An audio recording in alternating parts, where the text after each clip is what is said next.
तो नमस्कार। आजकल इंडिया में एडीटी की तरफ से कैंपेनिंग चल रहा है। एक सवाल पूछ रहा जा रहा है कि आदि यदि इतना सशक्त हो, पावरफुल हो, पर अपना जनरल सेक्रेटरी का चार्जशीट क्यों नहीं हटाया गया, उनका जो पेनाल्टी हुआ उसका नॉर्मल क्यों नहीं किया गया। और ये भी सवाल पूछ रहे कि क्या आदि के जनरल सेक्रेटरी को हटाने के लिए डीजी ने बोला था, फिर क्यों नहीं हटाया गया और उसी वजह से रिकग्निशन नहीं हुआ। सेकंड इशू का तो मैं ऑलरेडी पहले भी जवाब दे चुका हूँ। फिर भी मज़ेदार है कि दुख की बात ये है कि ये जो सवाल पूछ रहा है, इनको तो आजकल ये हमारा एसोसिएशन लोगों को तो ये भी पता नहीं कि एसोसिएशन की जिम्मेदारी क्या होता है और क्या सवाल पूछना चाहिए, क्या होना चाहिए।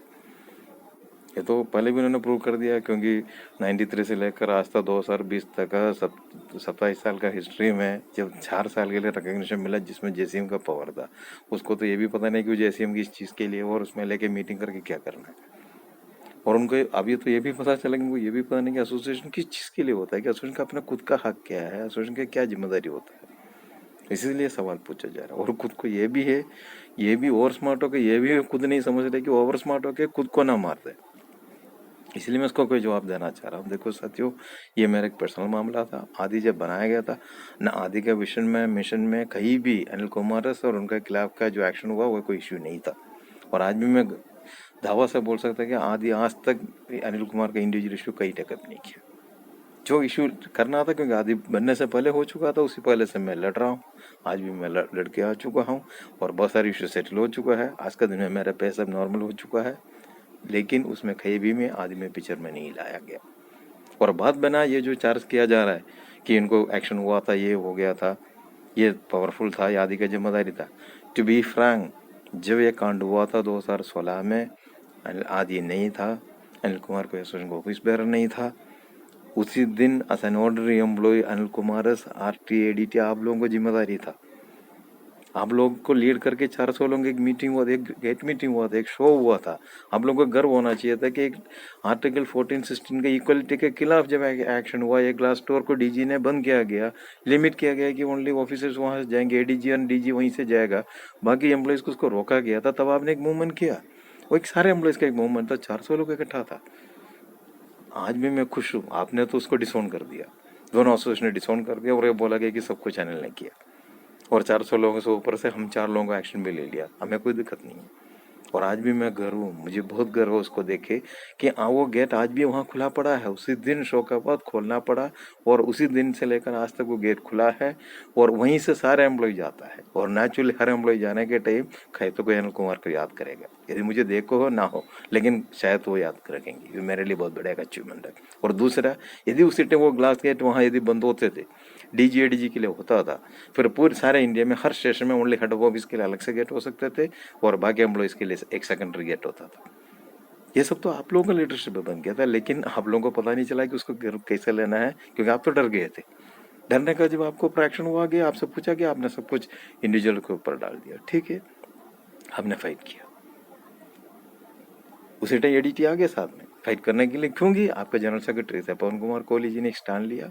ठीक है, मेरे साथ उनका बहुत ज़्यादा कोई दोस्ती नहीं था, लेकिन उन्होंने सारा एसोसिएशन को बोला कि एक स्टैंड लिया है, जिसको ऊपर मैं उसी दिन से आज तक उनको मैं रेस्पेक्ट करता हूँ। उन्होंने बोला कि किसी का मेंबर हो ना हो, क्योंकि वो खुद इन्वॉल्व नहीं था, ग्लास गेट के इश्यू में कोहली जी नहीं थे, लेकिन तभी भी उन्होंने बोला कि यदि कोई एम्प्लॉय के खिलाफ एक्शन हो रहा है, हमें उसको होने नहीं देना है, हमें एम्प्लॉय के साथ खड़ा रहना है। और आज तक उन्होंने आज पर्सनल भी, जब उनका एसोसिएशन उसको डिसोन करने के बाद भी, उनको हटाने के बाद भी, या उसने कुछ भी हो पोस्ट में से ना आने के बाद भी, वो मेरे साथ रहा। और बहुत सारे लोग मुझे इंडिविजुअली साथ दिया। और जैसे उन्होंने लीडरशिप करके, कोहली जी ने कन्वीनर बन के फेडरेशन को रिकॉन्स्टिट्यूट किया गया और उन्होंने मूवमेंट किया, उसमें इवन आर्टिकल लीडर नहीं थे, लेकिन मेंबर बहुत कुछ आया था और हमने देखा कि बहुत बड़ा शो हुआ था। उसमें मैनेजिंग के ऊपर प्रेशर भी बने थे। उसका सेकंड फेज में 15 नवंबर से 18 नवंबर 2016 तक आपने सोनल हेडक्वार्टर में गेट मीटिंग किया, दिल्ली में गेट मीटिंग किया, लोगों से ब्लैक बैडजेस पहनवाया और 18 तारीख को फिर शो होना था। 15 तारीख का शो बहुत बढ़िया हुआ। इसके बाद नेक्स्ट डे श्यामवीर जी उसी दिन भी एडीटी का प्रेसिडेंट और आज भी प्रेसिडेंट साहब है महोदय मेरे पास आ गया था और ये बोला गया कि आज का दिन में यदि आप एडीटी मेंबर बनेंगे तब हम 18 का शो करेंगे। और मजेदार क्या था, जो 4 एम्प्लॉय के ऊपर एक्शन होता उसमें एक तो एडमिनिस्ट्रेशन का था, बाकी 3 इंजीनियर एम्प्लॉयज में 2 तो उनका मेंबर थे, मैं सिर्फ अकेला बाहर का था। तभी उन्होंने मुझे बोला गया आप मेंबर बनो तो हम 18 का शो होंगे। इसका मतलब यदि तुम नहीं मेंबर नहीं तो तुम भी मर जाओ और साथ साथ जो उनका जो 2 मेंबर थे उनको भी मरने दो। ये क्या सोचने का तरीका होता है? लेकिन इसका बावजूद भी कोहली जी ने शो कर दिया, 18 को शो हुआ। उसके बाद भी वो तैयार था, लेकिन मैं इंटरेस्टेड नहीं था, क्योंकि जब मुझे लगा कि जब एसोसिएशन में ही इसको लेकर पॉलिटिक्स बनाया जा रहा है, एसोसिएशन उसको ब्लैकमेल करने के लिए कोशिश कर रहे, फिर एसोसिएशन और मैनेजमेंट में फर्क क्या है? यदि शामिर जी का डिमांड के अनुसार मैं आदि में बनना है, उनके सॉरी एडीटी में बनना था और उनके सामने झुकना था, फिर मैं डीजी के सामने क्यों नहीं झुक सकते थे? क्योंकि जब चार्जशीट होने के बाद मुझे सीनियर ऑफिसर्स ने मीडिएटर के थ्रू आया था और मुझे बोला था, बुला के कि अनिल जी आप जाके डीजी साहब को एक सॉरी बोल दीजिए, माफी मांग लीजिए और ये अश्योर कर लीजिए आगे से आपको शो में नहीं उतरेंगे, वो आपका सारा चीज विड्रॉ हो जाएगा। और मैंने उनको भी बोला कि मैंने तो कोई गलती नहीं किया, जो कानून के अनुसार जो लोगों का हक था, राइट इक्वलिटी था, राइट टू इक्वलिटी था, उसके लिए 400 लोगों ने इकट्ठा किया, मैं उसमें के साथ गया था, मैंने कोई गलत नहीं किया, तो मैं सॉरी क्यों फील होना? क्योंकि वो मेरा सेल्फ रिस्पेक्ट का सवाल था, मेरा सेल्फ रिस्पेक्ट मैं खो नहीं सकता था। और इसीलिए साथियों जब आदि बना गया, आदि बनाना पड़ा, जब यहाँ से देखा कि मेरा कैडर का लोग, मैं तो ऑफिस में नहीं था, लेकिन मेरा कैडर का लोग रोते हुए जा रहे हैं, अपना सेल्फ रेस्पेक्ट खोते हुए जा रहे हैं, जो उनके हाथ में तो वो भी छोड़ते हुए जा रहे हैं, रिकवरी हो रहा है, रिफिक्सेशन हो रहा है, तब मुझे महसूस हुआ कि सेल्फ रेस्पेक्ट क्या होता है, क्योंकि मैं तो ऑलरेडी सेल्फ रेस्पेक्ट को देख चुका हूँ। इंसान के लिए रहने के लिए सेल्फ रेस्पेक्ट सबसे बड़ा चीज होता है, बाकी सब तो सेकेंडरी है। इसलिए आदि बना गया कि लोगों का सेल्फ रेस्पेक्ट रखने के लिए आज हमने सेल्फ रेस्पेक्ट रखा हुआ, और मैं आज मैं अश्योर भी करता हूँ। पहले भी मेरा लीडरशिप में आपने देखा 19 में पे स्केल का भी एजिटेशन हुआ था, या 2010 में गवर्नमेंट स्टेटस के लिए भी एजिटेशन हुआ था। 2010 में तो 48 आवर्स हमने स्ट्राइक किया था, सब कुछ बंद किया था यार दूरदर्शन को, लेकिन तभी भी किसी को हमने विक्टिमाइज होने नहीं दिया। और आगे भी आज आदि जिंदा है, जो मेरे साथ हुआ है ये मैं अश्योर करता है कि आदि का कोई मेंबर के साथ, जब तक आदि है किसी मेंबर के साथ हम होने नहीं देंगे, क्योंकि एसोसिएशन ताकत दिखाएगा, एसोसिएशन एम्प्लॉइज का प्रोटेक्शन के लिए रहेगा। और उसी टाइम सारा एसोसिएशन ये चीज भूल गया था। ठीक है, फूलना उनका कम मजबूरी होगा, जिम्मेदारी होगा, मैं उसमें दिक्कत नहीं था, लेकिन दुख ये हुआ था, इसी दोनों एसोसिएशन के लीडरों ने ओपनली और सोशल मीडिया में ये बोलता गया, दिल्ली में सेलिब्रेट करता गया कि अब तो अनिल कुमार का नौकरी चला गया, 56 जे में डीजी साहब उनको हटा रहे। ये तो कभी कोई एसोसिएशन के लिए शोभा नहीं था, तभी भी मैंने कोई किसी को रिएक्ट नहीं किया, किसी को मैं ग्रीवेंस नहीं दिया, खुद फेंके। इंक्वायरी चल रहा था, इंक्वायरी में फेस किया, और उसके बाद जब इंक्वायरी में मुझे हमें कुछ पॉइंट मिला लीगली, उसको लेकर कोर्ट में गया। ऑनरेबल कैट दिल्ली ने अल्टीमेटली, क्योंकि तब तक उन्होंने पेनाल्टी लगाया तो उस पर रूल्स अपील देना था, सीओ साहब को बीइंग अपीलेट ऑथर अपील दिए थे, और जो कोर्ट को बताया गया, कोर्ट ने उनको डायरेक्शन दिया था सीओ साहब का कि अपील के ऊपर एक्शन ले ले, अपना डिसीजन ले ले।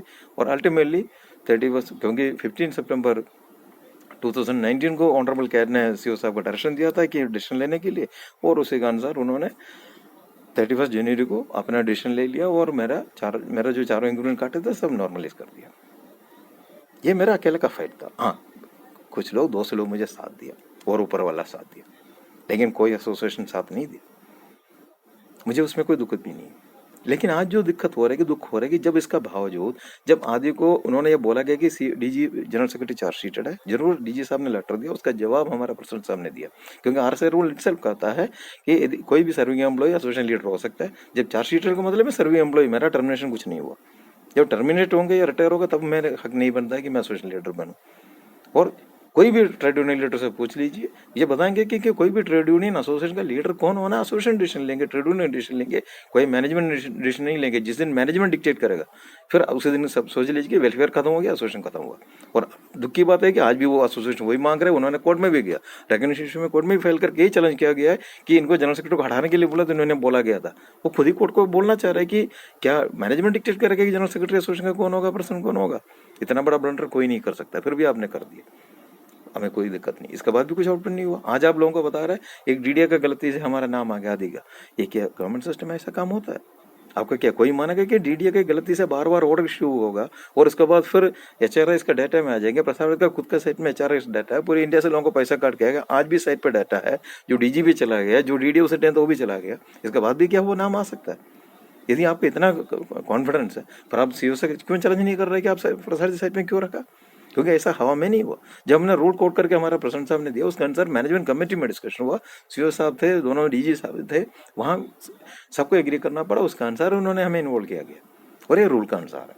यदि आपको गलत है आप चैलेंज कर लीजिए, और फिर आप बार बार बोले कि चार्जशीट है इसलिए वो इनको गलत है, इनको रखना नहीं चाहिए। भाइयों, आज मैं क्लियर बता रहा है कि पहले मेरा मजबूरी था, क्योंकि पहले इंक्वायरी चल रहा था, मैं कुछ बोल नहीं सकता था, कोर्ट केस था, मैटर सब जुडिस था। आज सब कुछ क्लियर हो चुका है। मैं आपको बता रहा कि जो इंक्वायरी रिपोर्ट में पहले 1.5 पेज में क्लियर बता चुका है कि ये सब कांड इसलिए हुआ है कि वहाँ डिस्क्रिमिनेशन हुआ था गेट के अंदर, और दूसरा यह था कि उन्होंने बोला गया कि सारे लीडरशिप का क्वालिटी था, क्योंकि by name including Shyam Meer ji का नाम है रिपोर्ट में, बोला गया कि सारे लीडर ने मिलकर किया था काम। उसमें जब सारे एम्प्लॉय था उसके अनुसार जब तक लीडर के ऊपर एक्शन नहीं होंगे, एक इंडिविजुअल को ऊपर एक्शन होना वो कानून का आत्मा के खिलाफ है। इसलिए इसको जो बार बार आप छेड़ रहे हो, यदि अच्छा है तो मैं जो कोर्ट में गया था उसको भी मैं चैलेंज कर सकता कि आप पहले लीडर के ऊपर एक्शन ले ले। जहाँ हम डिपार्टमेंट के ऊपर भी मैं चैलेंज करता था कि जब इंक्वायरी रिपोर्ट भी बता रहे कि लीडर का गाली काल थे, ये सारे लीडर वहाँ एड्रेस किए, तो उसका प्रूफ है रिकॉर्ड में, इसके अनुसार उसका खिलाफ एक्शन ले सकते थे। लेकिन मेरा प्रिंसिपल, मेरा सिस्टम, मेरा एथिक्स उसको अलाउ नहीं करता था, नहीं तो मैं इसको डिमांड कर सकता था। आज भी यदि आपको हक है उसके ऊपर, ठीक है, मेरा जो डिसीजन हो उसके ऊपर आप केस चैलेंज कर लीजिए, वहाँ इंक्वायरी रिपोर्ट मंगा लीजिए, बोलिए कि इंक्वायरी रिपोर्ट पर सबका एक्शन हो, वहाँ फिर कोर्ट के सामने हो जाएगी भाई कौन जिम्मेदार है। इसलिए लेकिन इसी इश्यू में हाथ डालने से पहले, इसको जो बार बार उलझने से पहले खुद सोच लीजिए कि खुद का हाथ न जल जाए। इसलिए शामिर जी, जो भी एसोसिएशन लीडर्स है, आप लोगों से सबसे रिक्वेस्ट, क्योंकि ये सब में आप लोग रिकॉर्ड था, आप लोग डील किए थे, लीड किए थे, मैं सिर्फ 400 में से एक था। इसका बाद यदि मुझे एक्शन हुआ वो अलग बात है, लेकिन उसको बार बार आप झेलने से, आप किसी भी एक्सपर्ट से पूछ लीजिए कि कौन फंसेगा, और अपने आप को हाथ जलाने के लिए दूसरा को मरवाने के चक्कर में अपना आपको नुकसान ना हो जाए, इसलिए ख्याल रखिए। Thank you.